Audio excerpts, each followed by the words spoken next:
Coffee. It's the lifeblood.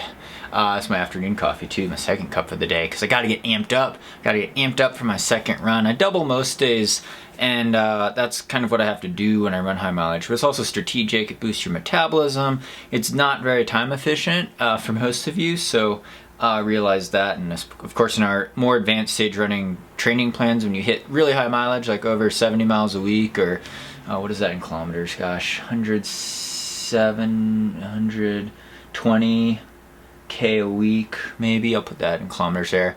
That's when you start to say, oh, maybe I have to run twice a day a couple times a week, because my weekend long runs don't cut up for that. But anyway, this talk is going to be about delayed gratification in the sport of distance running in general and training, as well as the delayed effects kind of what types of training you do, how you get a boost from what you've done, not just a couple days ago or last week or even 2 or 3 weeks ago, but maybe what you did 2 months ago or even last year, for example. So I make this mistake. I think it's the human condition kind of to be impatient. We're impatient. We want things to happen overnight. We want to change our diet and lose weight the next day. We want to, do a hard interval workout and see benefits within 5 days, and then set a PR in a race this month, and then next month PR at another race, and do an ultra every month. And you get caught up in that. You get caught up in the now and the near future, and you don't think back. And so that's why it's always good to keep the training log. I look back on Strava, I say, okay, what did I do, let's say last year,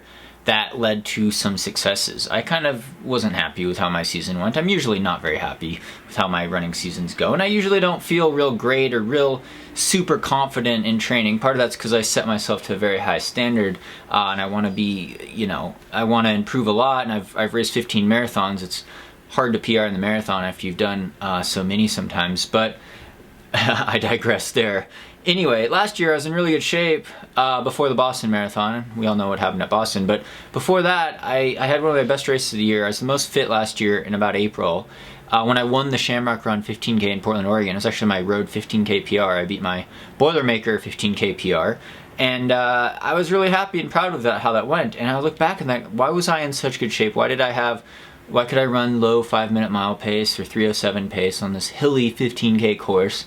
And I look back on that and it's like, well, I was training for Boston. I got really fit training for Boston. But if we go back before that, what happened? Well, in January, I ran a 2:19:50 marathon at Houston. This is last year. So I'd already had that 2:19:50 marathon fitness, sub 2:20 marathon fitness, and then I was going off of that. And before Houston, of course, I trained for like 3 months to run that 2:19. So I was doing all this speed work in November, December. So there's months of speed work and high mileage training for Houston. Ran 2:19:50 at Houston, missed my goal, of course, by 50 seconds, but then was able to recover really quickly, springboard off that, and be training again. And I think all the training I did in November and December, all those previous months, not just, the month before, but 3 months before, 4 months before, finally caught up, and I was able to capitalize on that. And so I was really fit in the spring. Then of course hypothermia at Boston happened, didn't recover very well, 2:23 at Copenhagen. After that it was all downhill. Again though, last year I had a good breakthrough when I ran my personal best time on the Jungfrau Marathon course in September. And this was after Pikes Peak. And what happened in the summer is I was probably over racing a lot, doing a lot of the Golden Trail series, doing kind of mediocre, top 10 at Mount Blanc Marathon, near miss for the win at Speed Goat, right? Second place at Speed Goat, but it wasn't great. I was running slow time at Speed Goat. I was training really hard for Pikes Peak. It was a big focus, high altitude training. Had a pretty bad race at Pikes Peak, at least for my own standards, and was not happy about that. But then 3 weeks later at Jungfrau, I beat my personal best from 2012 on the same course in very similar conditions, and got 5th place at the Jungfrau Marathon. That was probably one of my better races, and I felt more fit at that time. And if I look backwards on it, it was all that training I probably did for Pikes Peak. It just didn't kick in time. So that's the whole thing, is we look back on our weekly training schedules and we have a goal race, or we have a future goal. Say you want to run a BQ in the marathon, or you want to run under 3:10 in the marathon, and you've run 1:30 in the half. So you're like, oh, I've run 1:30 in the half marathon.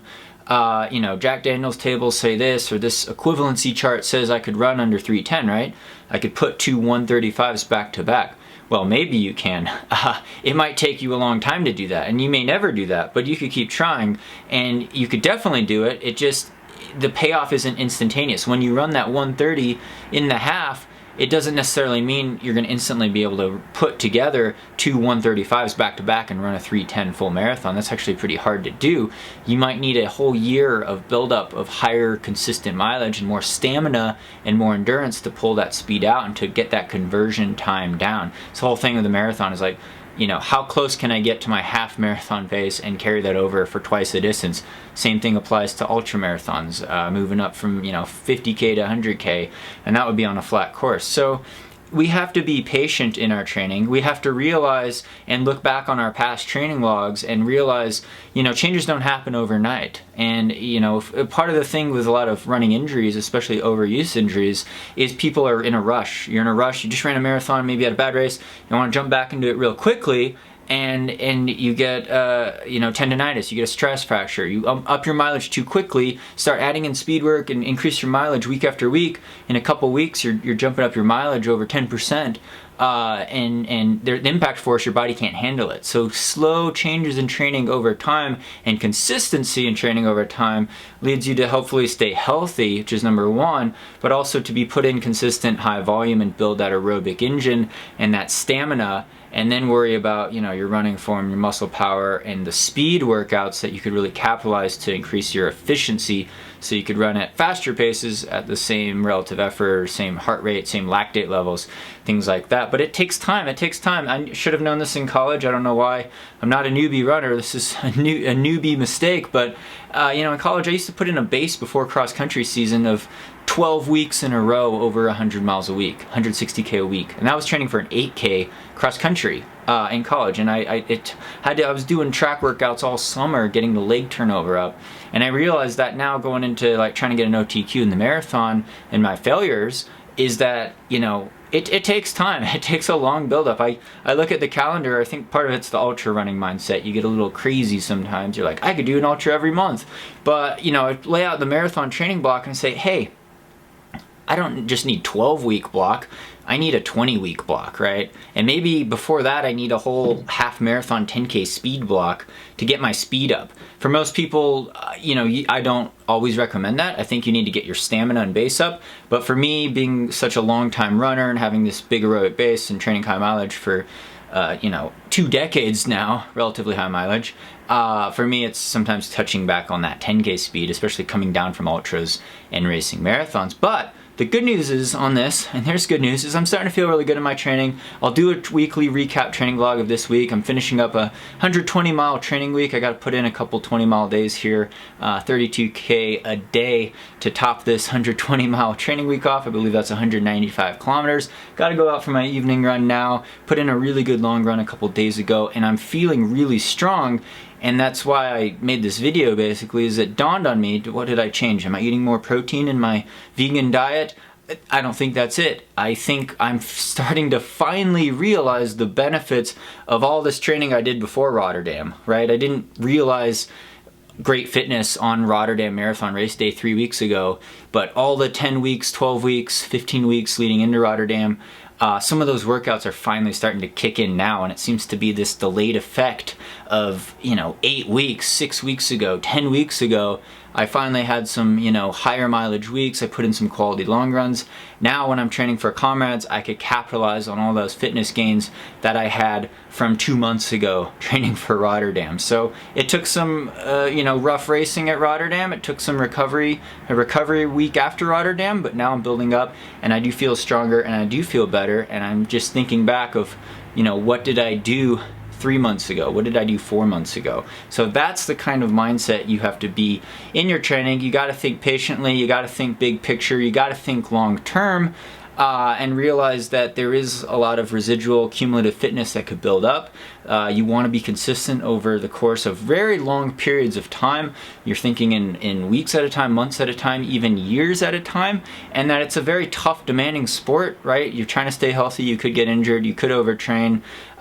You're probably not going to overtrain. You probably could get injured though. That's kind of a form of overtraining, getting a skeletal muscular type of injury, tendon strain, adding speed work in too fast, doing too much too soon, not getting enough sleep, not recovering well, changing shoes too fast or something like that could all throw you off. And so it's a delicate balance. It's a tough sport, it's a demanding sport, but that's why we love it so much. It's not that we like to just voluntarily torture ourselves and feel something in life and feel fatigue and the pain of that, but that we're working towards being the best version of ourselves. We're working at being a healthy version of ourselves, and we're trying to improve and progress and enjoy the process as we go along in this crazy sport that it can be very, very rewarding when things do go to plan, even though it seems like they don't always go to plan usually, but sometimes you have some breakthroughs, and I'm feeling good in my training. I'm surprised myself with how well I've been recovering from some recent workouts, boosting my mileage and doing some pretty high quality long runs. So there'll be more on that though in my training recap, Training for Comrades. Anyway, hope your running's going well. Thanks so much to the Patreon supporters for really making this type of videos possible. I'm gonna do some more filming outside, get you some better scenery as the weather gets better this spring and this summer, and I transition to mountain season, of course. Thank you again from the bottom of my heart. Subscribe on here if you like these types of videos. Again, check out our coaching website, sagerunning.com. Coach Sandy and I have plans from 5K, 10K, all the way up to ultra marathon, beginner, and advanced plans. Check that out, sagerunning.com. Check out our playlist as well for more videos on this channel. You can find a topic. Thank you again, guys. Stay tuned for more.